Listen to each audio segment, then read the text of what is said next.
Up one day, down another. Can we get 2 up days in a row after 6-day losing streak? 1 up day, deep in the red again. I guess it's popular to pick on Apple. Bloomberg yesterday, Bank America today. Let's talk about the hurricane trade, and let's bring on Marc Chaikin to give us that S&P 2500 prediction at 8:15. Get the show on the road, Mitch.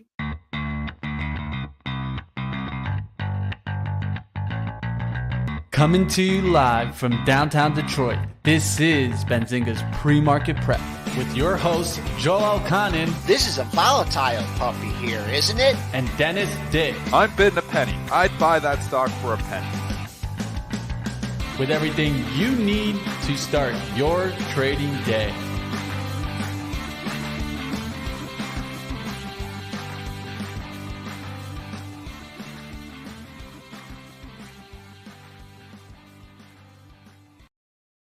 And right back under 3,700, down to 37 handles here at 95 and a quarter.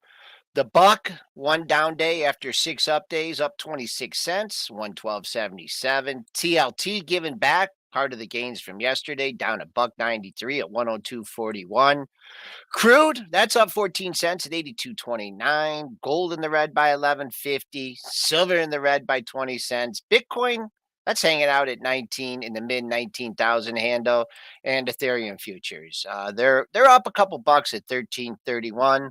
Let me bring in Triple D and Money Mitch and Triple D. There's some mornings where I'm like, man, kind of a strong close. Well, we sold off near the closing up day. I hope Triple D isn't leaning too long. But starting to lean long. I've been getting on bits here in the last 10 minutes because we're going down here. So we know I'm always buying dips and selling rips. And yeah, right now, leaning a little bit too long. Need a little bit of a bounce back here to flip out of some of this stuff I just bought. Well, I will let you guys know. It seems like my internet isn't the best today, and I hope that you guys in Florida are doing all right after the hurricane. It looks like it's been downgraded to a tropical storm.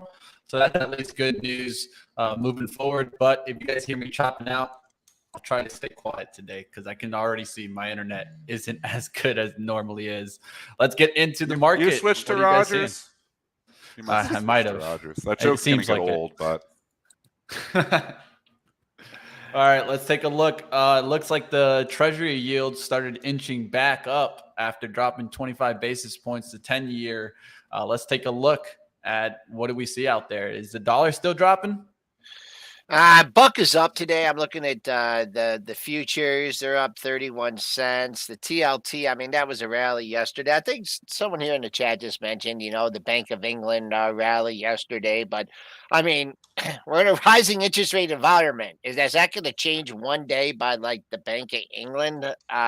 No. But the market caught a bid off it and just giving it back today. I mean, we do have CPI coming up like October 12th or October 13th. So, I mean, if you want I don't really see anything going on the interest rate front until we get some change in CPI data. So here we are. Back selling off here again after a nice rally yesterday. Everybody on Twitter calling yesterday the bottom. Well, we still held the lows, though. So I will say that. We were saying that yesterday. The June lows have basically been held. I mean, you can say, oh, we cut through them by a point on the SPY. But really, when you're looking at it, 62.17, 60.87, we've held those lows. Those lows are still holding. That's the good news. Bad news is earnings season's coming. Bad news is lots of information still coming at us here. Doesn't never seem to be too positive here.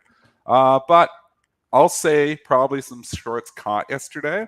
Probably going to use this dips opportunity here this morning to maybe cover some shorts here. I'll probably do it to cover some shorts as well.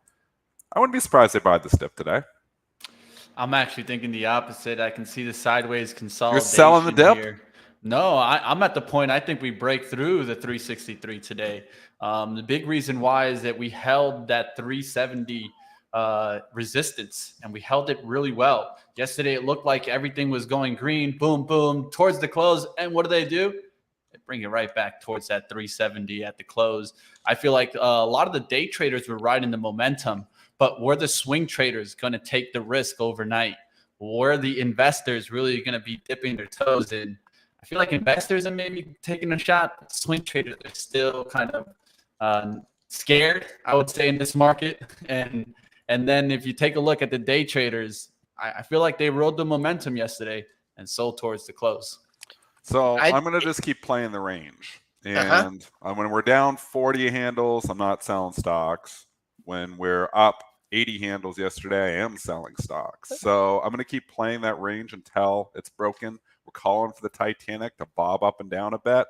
So if you're selling stocks today, you're selling on the downswing. So I think the 361 to 362 holds for now. I think the 371 to 372 area that Mitch just gave holds for now as well. We're stuck right in the middle here. Maybe you want to hold off until you get down to like 363 or 362. But I think you're going to find buyers at that support level again, just because we cut through it and we bounced off of it. So you got a little cut through and rally thing happening here. And I don't think that momentum has enough. I don't think we've built enough to take it out here yet.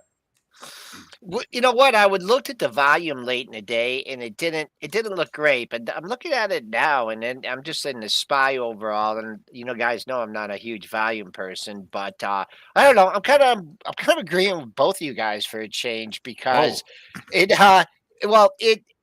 definitely it was a weak close, and you thought you were going to put that 370 area in the rearview mirror. I kind of feel like people rented stocks yesterday. It was the momentum, the day we got it going. They shrug off the Apple news. They rented stocks, but at the end of the day, they're like, okay, I'm not going to take the overnight risk, right? And they got out. On the other hand, the June low thing is just such a teaser, right? Because we took it out way in the pre-market, never saw it in the regular session. I mean, it's a monthly candle, right? And the monthly candle's coming to an end. Seasonality for what it is. The last few days of September are supposed to be to the upside after a bad month, and we just got to get to it. The longer we hold it, the longer we stay down here near these lows, the higher the probability of them breaking through. So let's just get up. Let's close over 3,700 today or 3,710 and make the people think, yeah, okay, I did miss by the dip. Right now, you come in after a drop, rally like yesterday, drop 40 handles. People that did take the longs home are like, oh boy, man, I got caught again. But there's bad news out there. I mean, look at these CarMax earnings. This is a disaster. Before you go to that, though, I mean, the market took the bad news yesterday kind of in stride, though, the Apple bad news, which is really good news. We talked about that on the show with Apple not just caving. It's obviously down here again because the analysts have to chase price and downgrade it here today. But, I mean, that's the one good thing is we held support. You would have thought that Apple breaking its 150 would be the shot that'll take the SPY down below that support. But it was not the case. The market did the exact opposite and had one of its best days of the month. Yeah, so best day of the month. You got to consider all those factors. I think there's such a battleground here. I don't see the battle ending today. So I'm not going to try to predict when support is taken out. I do believe it is eventually taken out. I do believe the Bears are going to win here in the longer run. In the short run here, I think we play the chop. And I think it's inside day. Chop How about here. it? Yeah, that could happen inside too, day. Sure. I mean, just a quiet day, just one inside, just quiet day. Trim the edges. Get a little bit back. Don't take out the pre-market low, or if you take out the pre-market low, just take it out by a couple points and then rally back to 3,700 and calm down. The average ranges have been going up. Yesterday was that's what I've been noticing. Yeah, it was an expanded range day to the upside. That's I think it's like the second or third time we've had it this month. So, market doesn't have to go straight down or straight up. There's days of consolidation. And, we talked about that in a couple of our events. Nothing wrong with consolidation. Nothing wrong with establishing a trading range because it gives you setups, right? If it breaks out of the top of the trading range, you can get more bullish. If it breaks, down the bottom of the trading range, you can get more bearish. But all right, can we talk about CarMax disaster now? Sure. Yeah, let's do it. Let's get into it. So looks like CarMax coming on in here with an EPS of 79 cents, missing the $1.39 estimate. Sales at 8.1 billion, missing the 8.57 billion estimate. I didn't see too much on their guidance. I don't think they gave us an updated guidance there, but CarMax, it just got swung down there, and now it's pretty down. I mean, if you take a look at it overall from those highs. And car sales are going down, especially used car sales. Stocks making new lows, you got to go. And nobody, again, I'm going to say this is low hanging fruit. Nobody's buying new cars when they're broke. Nobody's buying used cars when they're broke. They're driving their other junkers. So people aren't in the business to go, oh yeah, I got all this cash, man. Let's go get a car, even if it's used or new. That's why I don't want to own Ford. I don't want to own GM. I don't want to own CarMax. I don't want to own stuff that's big ticket prices that the average person isn't going to be able to buy right now. We are still going into a recession. It's going to get ugly, folks. CarMax telling you that. Yeah, it's setting up the technicals. I mean, you're making a new low of the move by a wide margin. 76, the old low of the move is now potential resistance. So that's $3 away. You got a couple candle. You got some buyers out here, 68.45. I'm not one of them. Nothing on the monthlies, but well, 69.41. Let's just keep 70 in mind. If you feel the pre-market low is going to hold or whatever, and you want to try and trim the edges, bring in a short or cover some puts or something, maybe take a look at 70. Nice round number like that. But pre-market low, as I said, is at 69.11. 68.45. 68.45. To add to Dennis's comments, I would really start being concerned about certain stocks, right? There's lots, there's Vroom. Will these be able to hold on during this time? I feel like there's going to be, I don't want to say it, but it looks like some bankruptcies in here, because if we're going into recession, I don't know how lots and Vroom hang on. Vroom's, the game's over. It's $1. It was $50. The stock, if it's not bankrupt, I mean, $1, $2, everybody lost all their money. $50, $40, $30, $20, $10, a buck. So this story's over. I take them personally, and I know there's a lot of people love trading those penny stocks. They fall under $5 that come out of my scanner. Don't even care. There's a few stocks that'll make it in there, but for the most part, they're under $5. Not worth trading anymore. I know people love the pennies, but will Carvana go there? Carvana's 25, so it's still in my filter. Yeah. Yeah. If it falls under 5, I'll take it out of the filter too. I'm sorry. Symbol on Vroom. VRM. It's a buck. Okay. It's game over. Everybody lost their money on this thing. It's never coming back. Probably going to leak away. Maybe it goes bankrupt. You see these bankrupt companies go up sometimes. And once they're under a buck, even if they go bankrupt, sometimes they're not going down. Sometimes they're going down to 30 cents to 20 cents. This is just not my game. It's not my game to trade this little stuff here. Okay. It gets to a point where it starts getting manipulated at a certain point in time as well. The stock is basically risk reward. Game over. Yeah, I mean, your risk is it goes to zero, and if you're shorting it, and then this gets hot, then you got unlimited risk on the upside. So we try not to talk about it. So let's get this off the screen. We can talk them. We can talk about it. I mean, the key here was a bankruptcy warning. I cannot try to predict where a $1 stock is going to go. Some guru on Twitter could come out and say, and they load it up ahead of time and then they pump it out there. I mean, these stocks get under a buck, or they become pump and dumps, half of them. I mean, they're just not my cup of tea. I hate penny stocks. Hate them. Now it's about to be 8:15, so let's just go ahead and get towards our guest today. We got none other than Marc Chaikin joining us, and it looks like he's at a new spot. I'm kind of interested to find out. Let's bring him on. He's in the kitchen. He's in the kitchen. No, he's not in the kitchen. He's in the new pre-market prep studio for himself, right? Hotel in Baltimore. Did this for us, Mark. Hotel in Baltimore. Oh, Baltimore.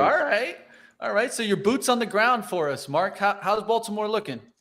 Baltimore is great because the humidity is gone. 2.5 weeks ago, it was like a steam bath. So all good. We're in fall here.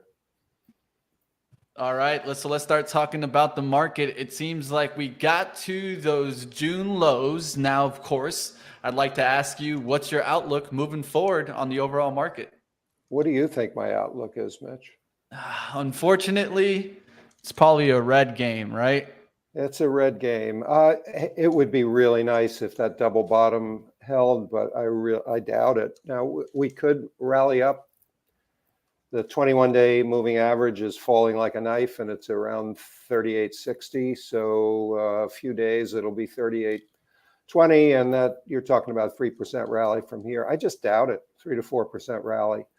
But that's always possible. You got to very oversold levels in the breadth indicators that I'm watching, the McClellan oscillator and the McClellan summation index.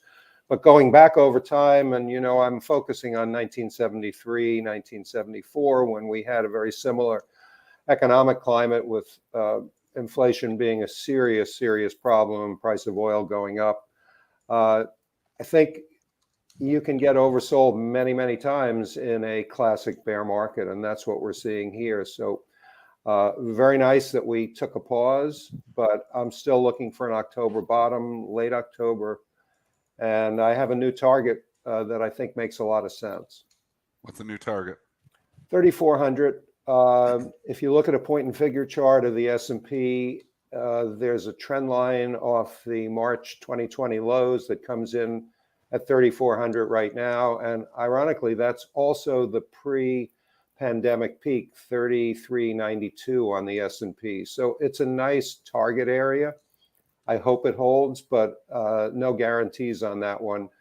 The consensus target on Wall Street, as you probably have been talking about over the last couple of weeks, is 3,200. When I say consensus, this is the bottoms up earnings for the S&P at the $200 to 210 level, and putting a 15 multiple on that, you get a target of 3,200. So I think somewhere in that 3,200, 3,400 area, we could make a low, and I'm really zeroing in on that late October timeframe. Is there a bull case in here, Mark? Is there a case where this, we don't go down there, these lows, these June lows, which are still trying to hold? Is there a case that, we could turn this thing around? No. Here's simple answer. Here's the sad reality. And of course, we know it can be different this time, but it never is. Every bear market since 1960 has stayed in place until the Fed started cutting interest rates. It wasn't until that first interest rate cut that the market came out of the bear phase. So try and imagine yourself in Jerome Powell's shoes. People all over the world are shooting themselves in the foot, like Truss in England, trying to cope with what's going on. Is he going to cut interest rates anytime soon?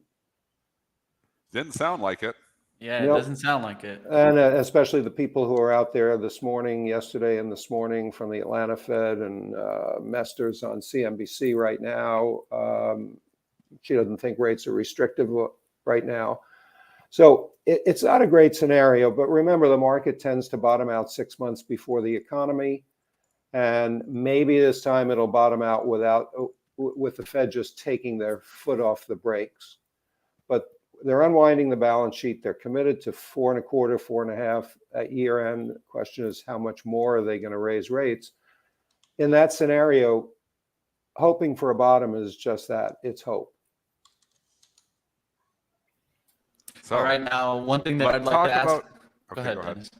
No, all right, so one thing. Give us some ideas here. I mean, if you're playing it from the short side here, maybe find us some ideas, because everybody, we are a trading show, and we do have a lot of people like shorting stocks. Find us some ideas, to play and make some money going down to 3,400 or even 3,200. Well, I think you have to do it with index options, and you don't want to do it at these levels because you're selling into a hole, and that's you want a little bounce to sell. You want to bounce above 3,800 would be fine, but there, you can do the leverage Qs. You can. There's a lot of ways to play it, but individual stocks really tough. What about Apple? I point out that Chaikin Power Gauge turned bearish on Vroom and stayed bearish at 41.5. It just stayed bearish all the way down to $1. That made you some money there. Now, CarMax, it was bullish because the fundamentals were bullish until used car prices peaked back about 9 months ago. But even CarMax, the power gauge, turned bearish at 105, 108. So it's never too late to get out of stocks in a bear market, but it can be too late to short them. And, I'm not zeroing in on individual shorts. I think it's too late for that in the game. But I do think index leverage puts at the right time are certainly a fine play. Would you play Apple from the short side? No, I mean, you have one analyst on there this morning on CNBC talking about raising his price target. I think he's smoking something that is now legal in New York State, but everybody's lowering price targets, and who knows what the demand side of the equation is going to be. So Apple, it's interesting because it's the safe haven right now. It's the one big FANG stock it's down 18% instead of average of 35%. But who's to say that it can't be down 35%? I don't know what does that, but it could be an event that just disappoints analysts. It could be, and they haven't really been giving out guidance, but I think the biggest risk for the market in general, and stocks like Apple, is the earnings season that's coming up here in October, because who knows what analysts are going to do in reaction to guidance cuts. I mean, if you're a CEO and you don't cut guidance here, you're not looking at the big picture. Now, sure, a couple of companies will raise guidance as they have recently, but I think that's the big risk, and that's why I'm looking for that bottom in late October. So no, the short side to me is appealing early in the bear market when it's difficult to go short. When it's easy to go short, then the money is hard to make. So that's just a trading style of mine. You guys are better traders than I am. We're on the line with Marc Chaikin of Chaikin Analytics. Joins our show every couple weeks to give us his insights on the markets. I'm worried about these stocks that have all this international exposure. I mean, the strong dollar. I mean, if you're looking for things to get ripped to piece, what about, look at your Procter and Gamble's. Wouldn't you want to be hopping on those and pounding anyone that has an international exposure that doesn't hedge? Wouldn't those be candidates for just disasters in the upcoming quarter? Well, there's an interesting contrary opinion sort of philosophy of mine. Everybody knows that the dollar's been strong, and that's headwinds for the internationals.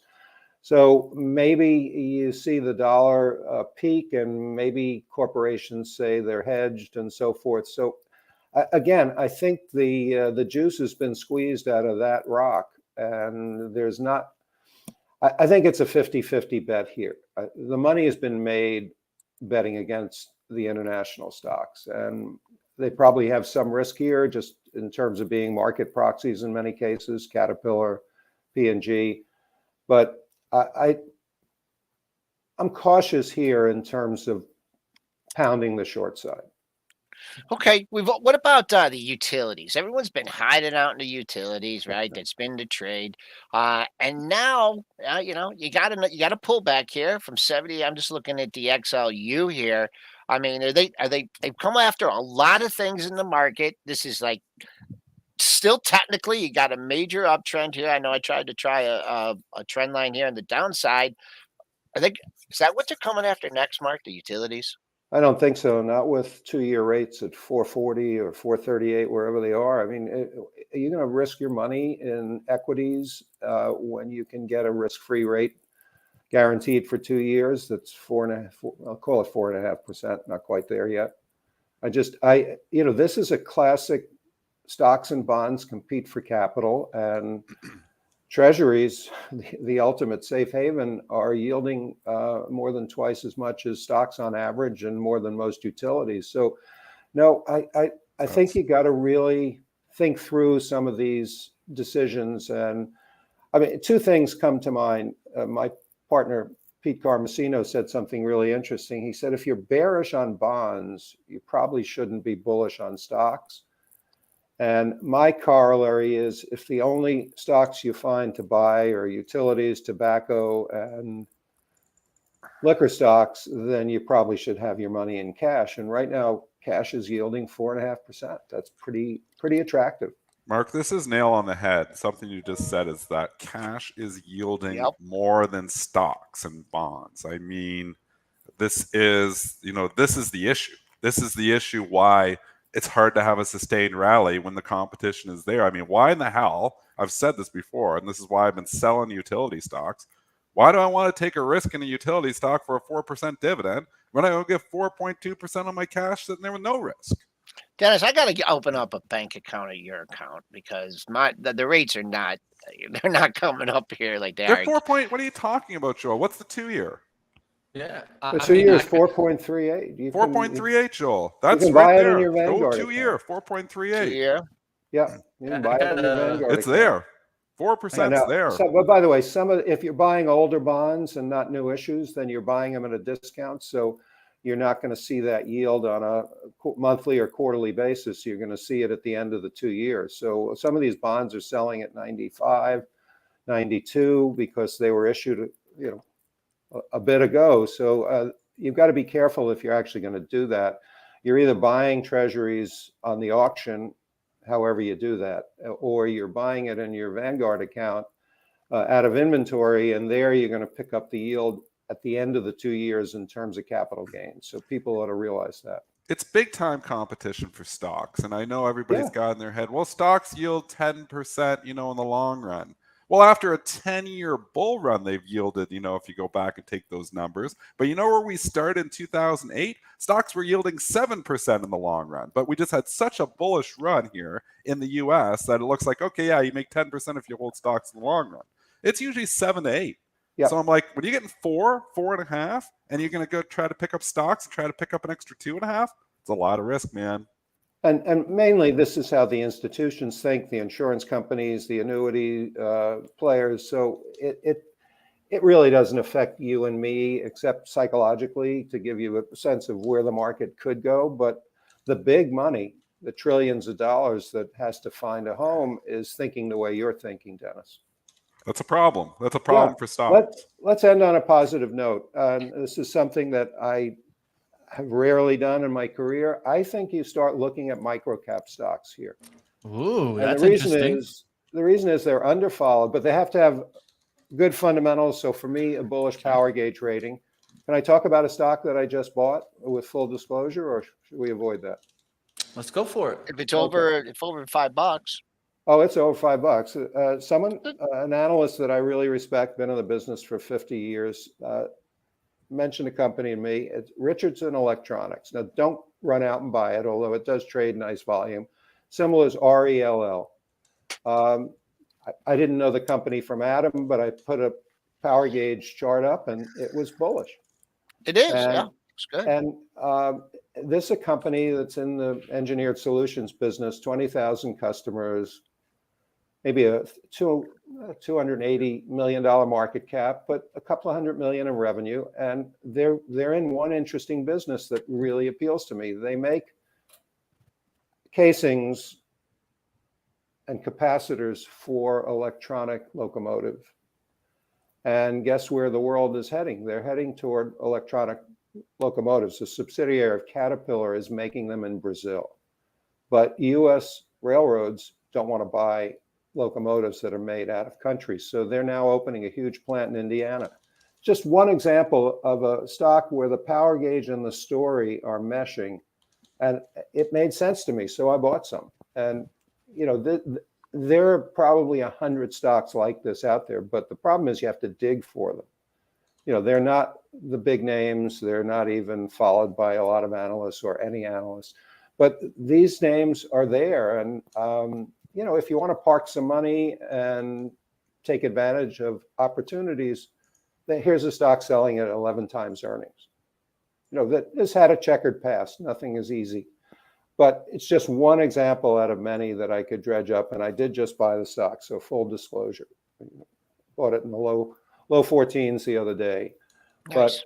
But there are stocks like that out there. And, you can't trade them.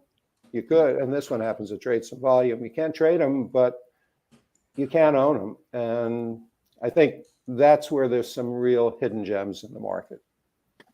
All right. Last question I would have, is there any industry or sector that you're seeing the power gauge point towards the bullish side other than the microcaps?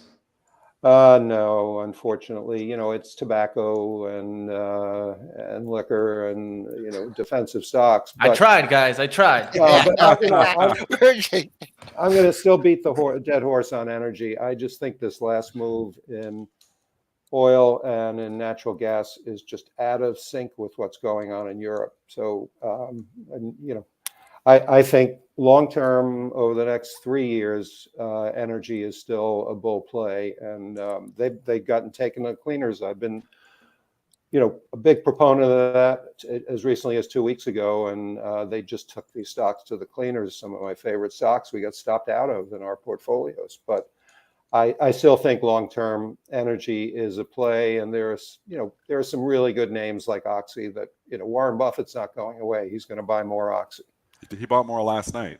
Did he really? Yeah. Mm-hmm. Yeah, I'd rather be following Warren Buffett buying more Oxy than Kathy Woods buying more DocuSign.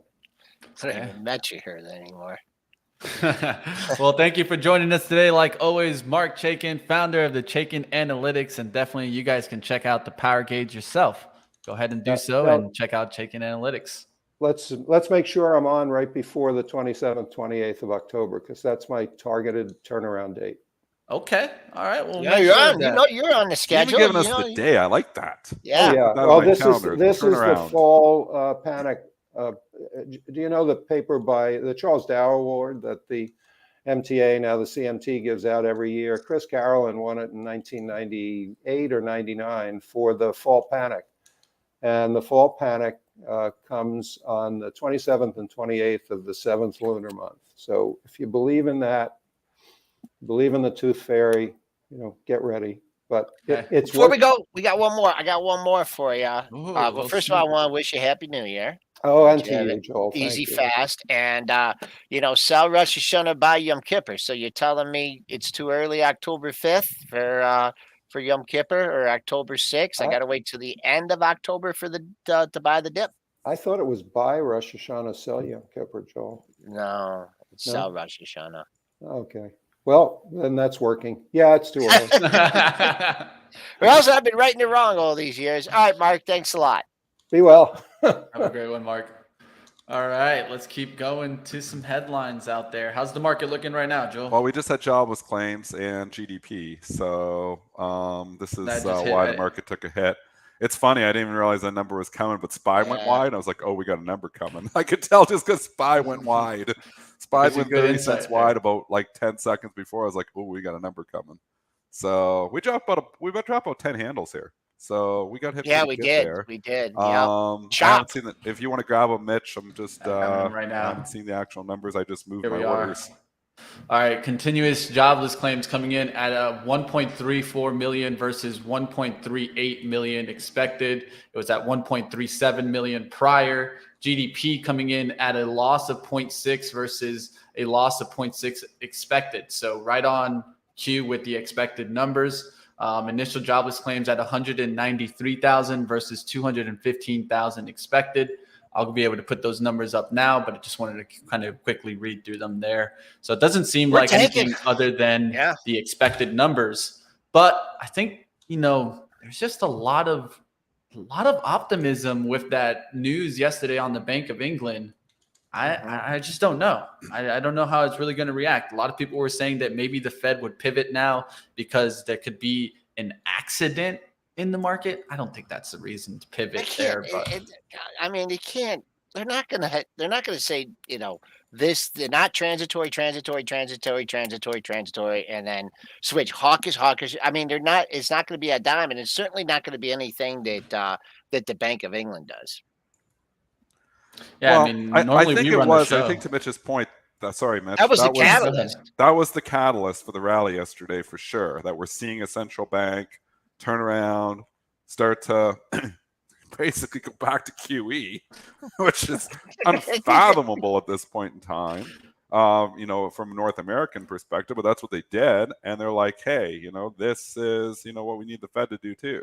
Yeah, sure, the markets need the Fed to do that. Fed's not going to do that. So there's going to be some realization here too. With that being said, I still think there's people caught from yesterday. I think we're coming back into support. I think the 361 area holds again.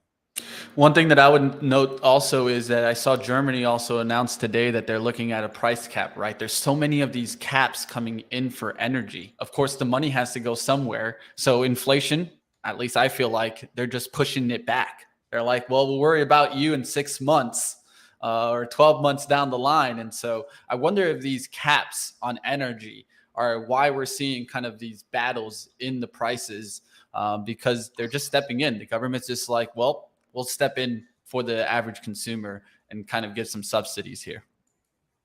So many balls to juggle for this market here. Bottom line, wow, we're getting hit here once again. Just a lot of problems and a lot of risk, and I don't mind getting 4.2, 4.3, 4.5% to sit back and wait.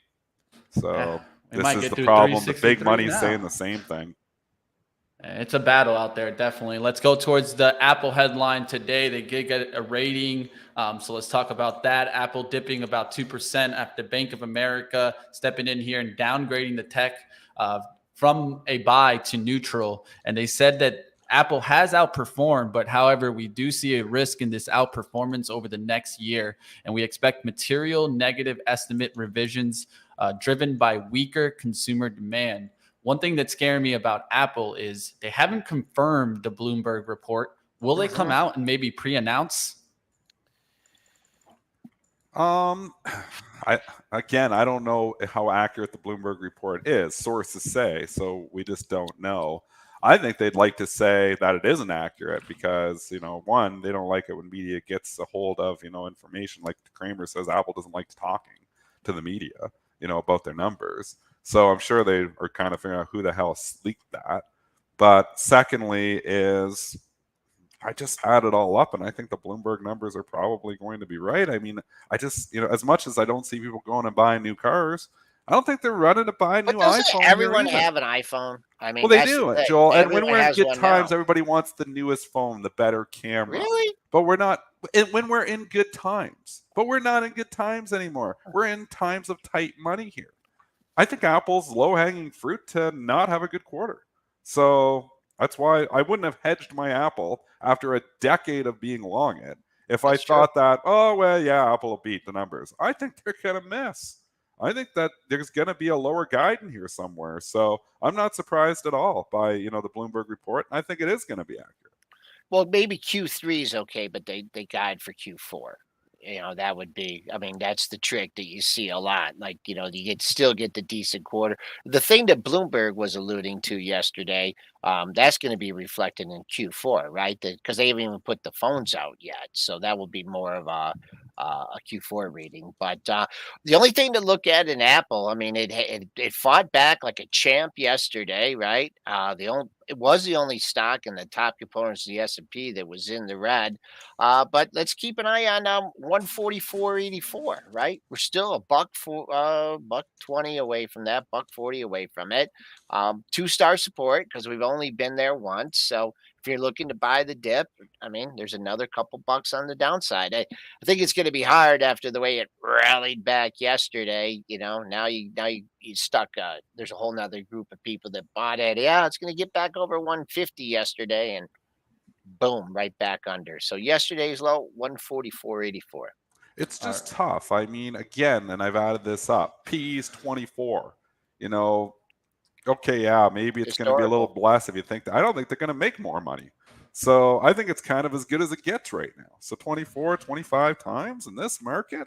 And again, you've got to go back to, how do we value stocks? Well, you got to take the risk-free rate, put your CFA hat on, and you take it from that. When the risk-free rate is 0.5%, stocks are worth a lot more. When the risk-free rate is 4, stocks are worth a lot less. So I think we got to still stop thinking about where stocks have been. Because we're in a different market environment. Until, and Marc Chaikin nail on the head again, until the Fed shows us a pivot, until the Fed starts to say, hey, we're going to bring rates back down, I think stocks are just a tough game. How about stop going up first? Exactly, and they haven't even stopped going up, Joel. So why are we trying to be the hero and say, yeah, this is the bottom? Because you know why? Because everybody still has all-time highs on their brain. that if I hold long enough, eventually we go back to all-time highs. Eventually Apple gets back to 180. Eventually Vroom gets back to 50. People think that. Nah. People think, but they do, Joel. People will not sell at a loss. They're like, I'll get my money back eventually. You're never getting your money back in Vroom. It's probably going down more at $1.27. I mean, but that's the way people think. They can't take a loss. This is why me as a trading business, willing to take losses, make money usually, every month, because I'm on the opposite side of that. I'm willing to take losses. So, but people aren't, and people are looking and saying, I'll get my money back eventually. As soon as they start getting down, they stop looking at it. They're like, well, I'll just, not even worry about that, and they stop looking at it. Then it really starts to erode capital. So, I mean, as a trader, you've got to manage those losers. You've got to be able to get out. But I just think we got to stop thinking about all-time highs. We're in a different market environment. And, there's going to be some stocks that make all-time highs, but the stocks could go a hell of a lot lower from here too. So I still think we're in a battleground. I don't see us taking it out. I think, I'm a buyer of stocks as a day trading perspective today because we're still in this battleground. But I think Mitch is eventually right. I think eventually we're taking out those lows. Yeah, the question will be what stage in the bear market we're in. Are we in that stage 3, the capitulation and the final drop? That's what I feel like we're getting towards. I don't even think we're close to it. I don't even think we're close to it. That's the question you need to ask, I think the 3,200, I think, and I've said this before on the show, I think Apple could go on $100. I might be the only person on the street that might say that. Obviously, Gene Munster and Dan Ives. Dan Ives on CBC yesterday, $220. I don't know where they're getting that from. Did he really see did Dan say 220? I don't know where he's getting that from. It makes zero sense to me. I think Apple could go under $100. I wouldn't have sold and realized a huge or hedged up and potentially realized a huge gain. When my average cost base is 25, I didn't think the stock was going a hell of a lot lower. So I just can't see the catalyst to take us higher in a recession, to take this up. We're going to start paying 35 times for earnings for Apple. I don't think the earnings are going to grow unless they're coming out and showing me a car or showing me a product that I can absolutely not refuse. How long are you going to milk this iPhone for? It's just it's an iPhone company. They haven't come out with anything good in the past decade. Like really, like new products that we have to have was the iPhone 10 years ago, 12 years ago, 14 years ago. What's been the awesome product? They've got to come out with something else. Are you ready for the awesome product? They will. What's that? Ted Lasso. Oh, the Apple TV Plus. Yeah. The watch really hasn't moved the needle. Wearables. The wearables haven't moved the needle. They've tried, right? They've tried to innovate there. They went with the wearables. They went to the streaming plays. Now, one area that I think they're doing well on in the streaming plays, they're sticking to quality versus quantity. And so at least that strategy, I think, is working for them. Like Joel just mentioned, Ted Lasso. Did you watch? Have you watched Ted Lasso, Dennis? No. You should. It's a funny one. You needed that, Dennis. You need that. It's funny show, man. It really is. You should watch it. Not but that I it's agree going to with make you. What does he say? What does he say about all this, Ted Lasso?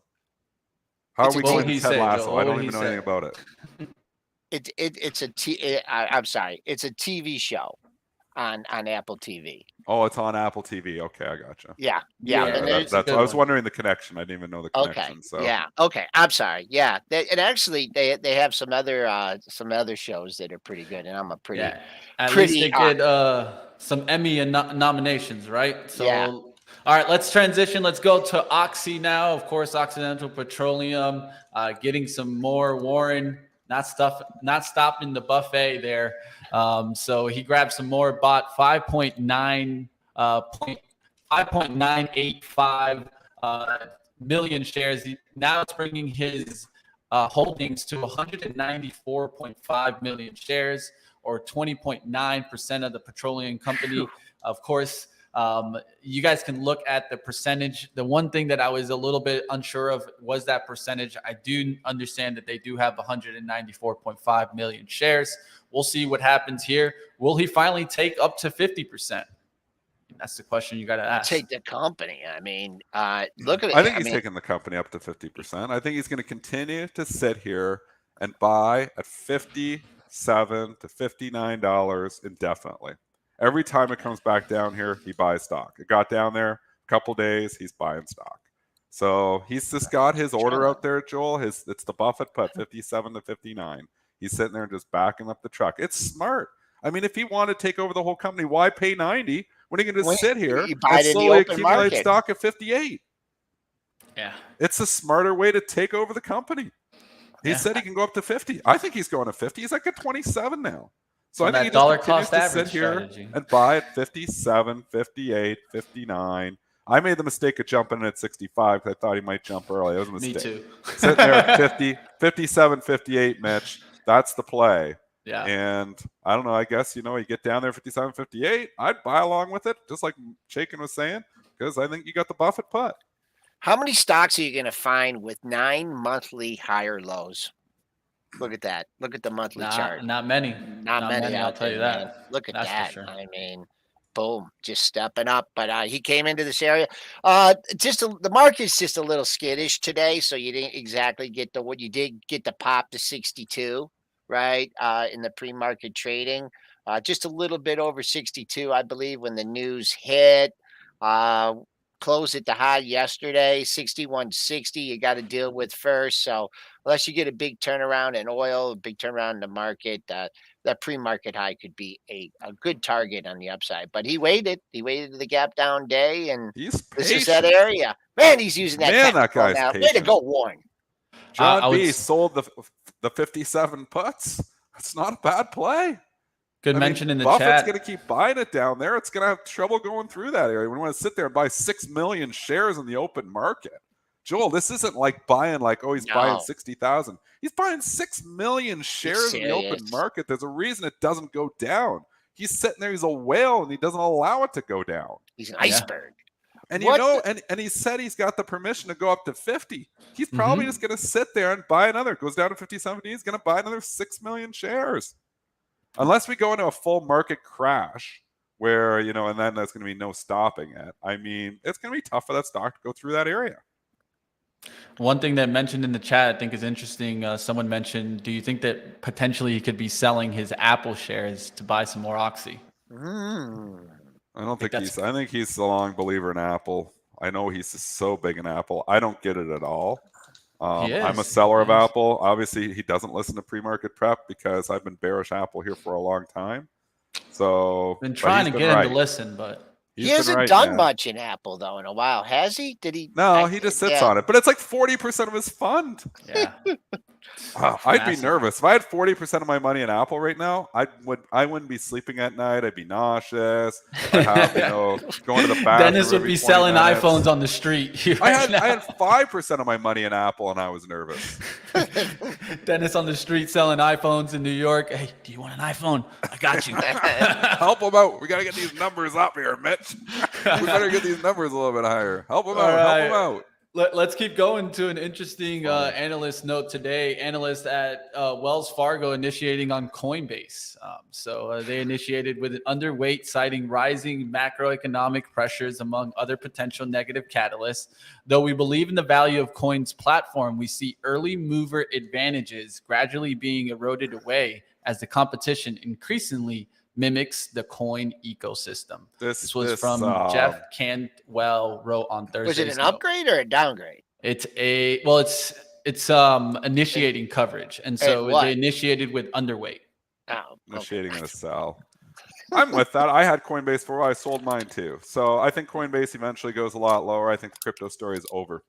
Yes, I agree with this. I think until you see the complete wiping out of a lot of these companies, I don't think Bitcoin's coming back.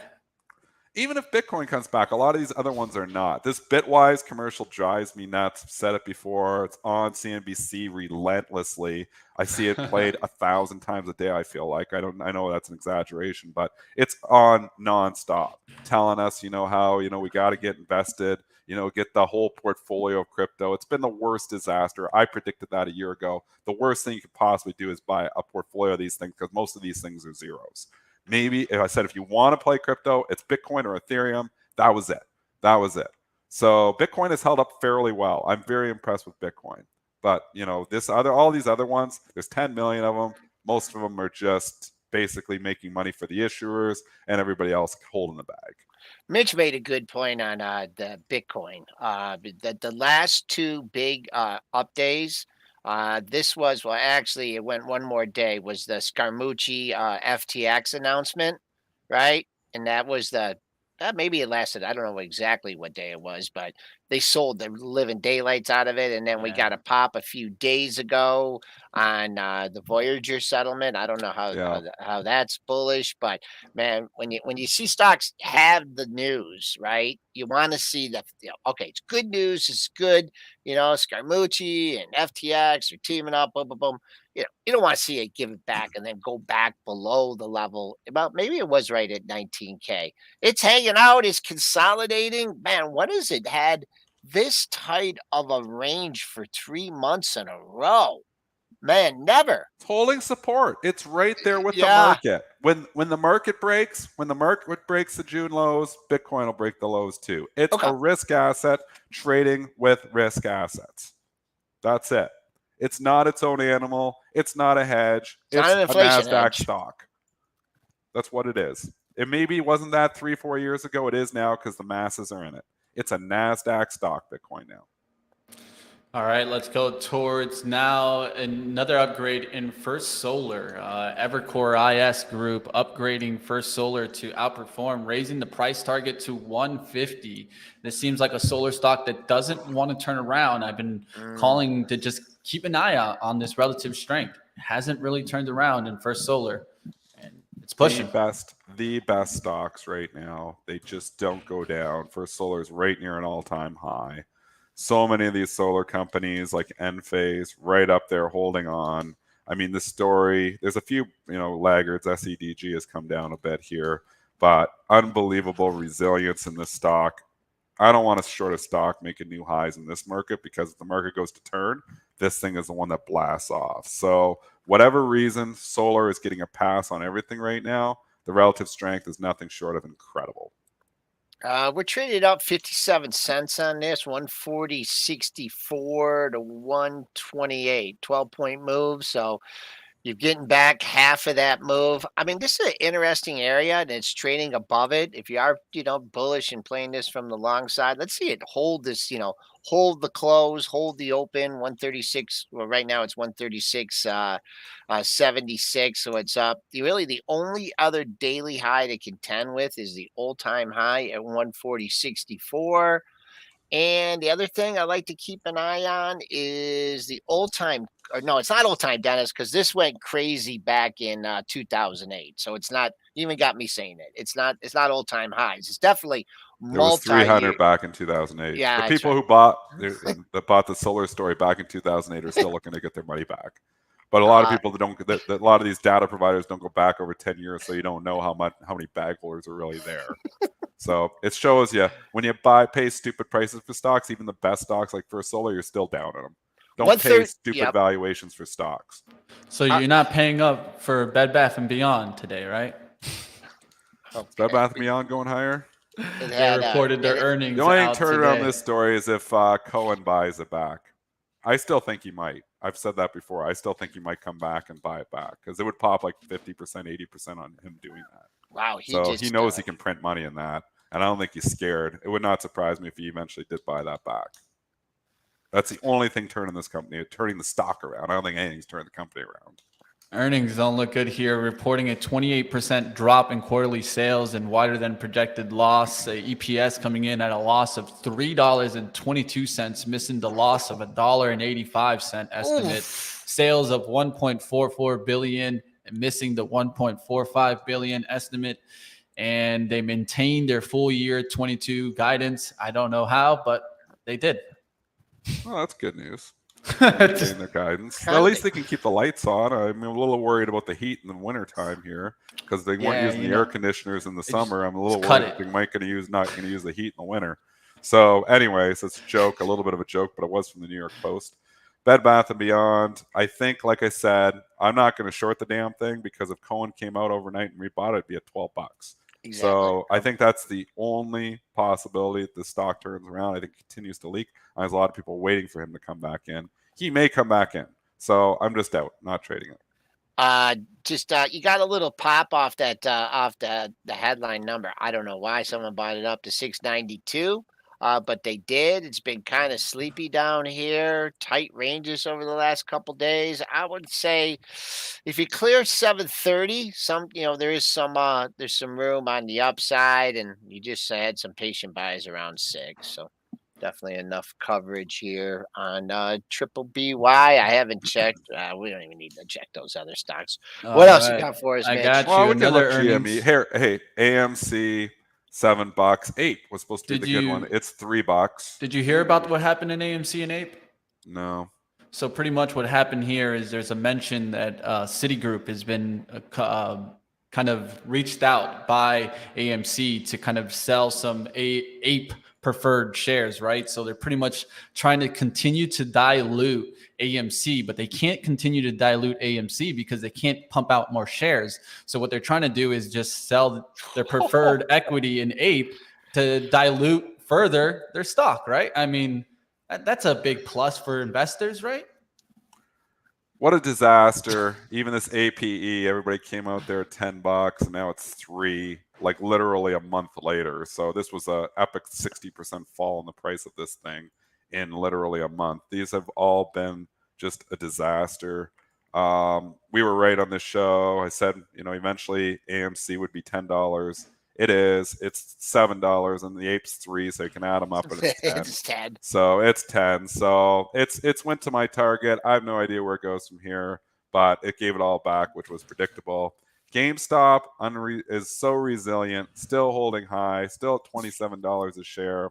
I think eventually it'll be back to $5, but I don't know the path to get there, so I'm not going to jump in here and try to short this thing and then get coined or memed or whatever you want to call it. These stocks just, I trade them against each other sometimes. If one starts moving, then I'll trade the other one. But for the most part, there's no touches for me on the investment portfolio.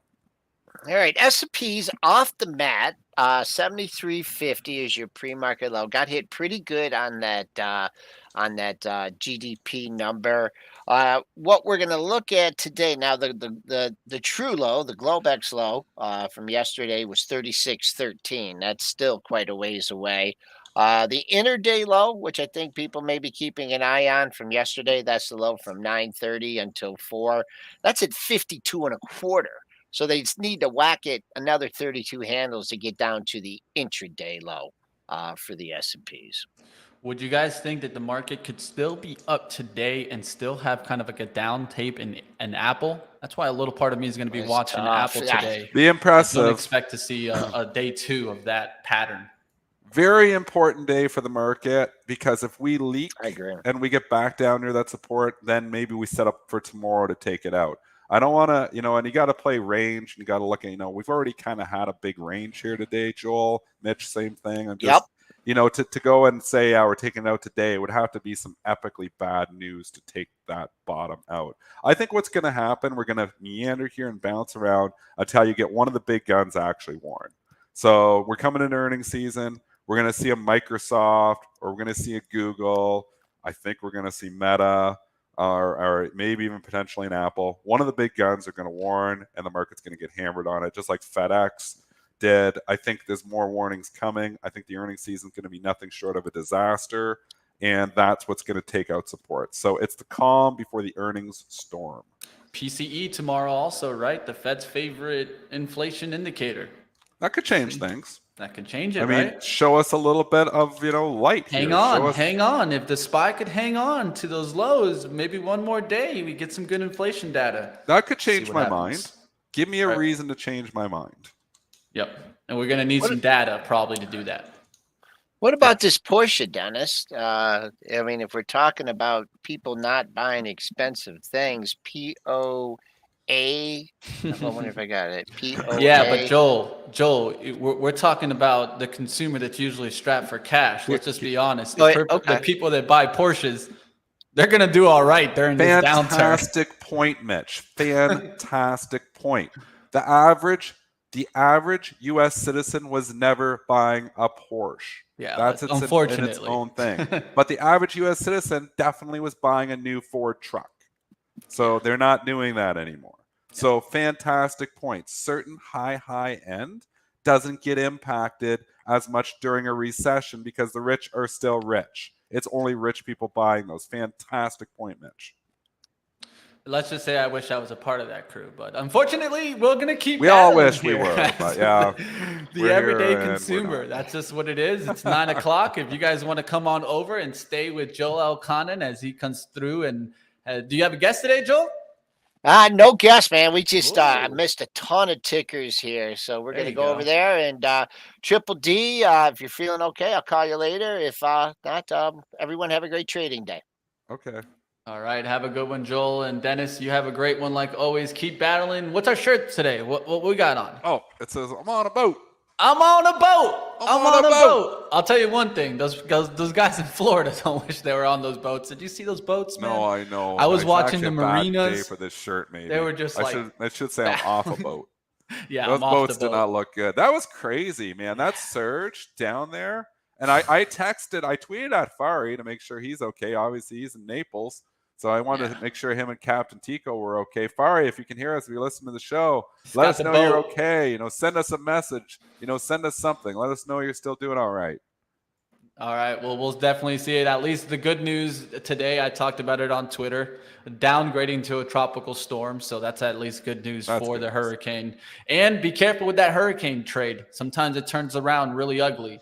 We'll just kind of put the warning out there. There's a point there too. So the hurricane trade is usually to own it ahead of the hurricane and sell it after the hurricane. We'll see what happens today. That's usually the play. All right. Have a great one, Dennis. I'll let you get on out of here. We're going to get you guys over to live trading. That's what's coming up next. And guess what? I'm back and ready to get after it, guys. I know there's a lot of talk on out there. A lot of people talking about different stocks. We're going to take a look at some micro caps. We'll take a look at some small caps, mid caps. I know I'm going to be watching BTU. I've been watching the coal trade the last couple of days. That really has spiked. I saw aluminum up big today. So keep your eyes on some of the basic materials. Will they continue seeing the lift? Will they get a day 2, day 3? It's been about 3 days lift already. So this was going to be more kind of like a day 4, day 5 move. Let's see what happens in coal and some of the other basic materials. Hit the thumbs up on your way out, and we'll see you next time right here on Pre-Market Prep.